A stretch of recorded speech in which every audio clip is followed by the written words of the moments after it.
Ahli neraka ni kita dengar ni bukan untuk masuk neraka. Kita dengar pada malam ini supaya kesemua orang buat persiapan untuk jauhkan diri daripada dosa, jauhkan diri daripada mengambil harta orang dan hak orang, jauhkan diri daripada menyebut dan membuka aib orang, jauhkan diri daripada mengumpat dan menyebut keburukan orang. Ini semua hak orang. Hati-hati. Lagi orang tu tak maaf, tidak dimaafkan. Allah takkan maafkan sehinggalah Tuhan yang dikutuk itu memaafkan. Hati-hati ya. Dosa dengan orang, hati-hati.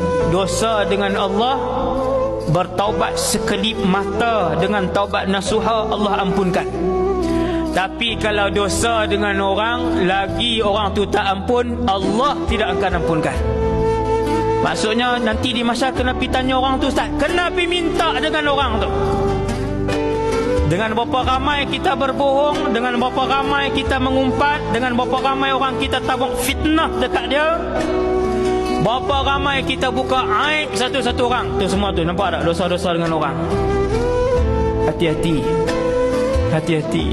Saya sekali dan kita semua.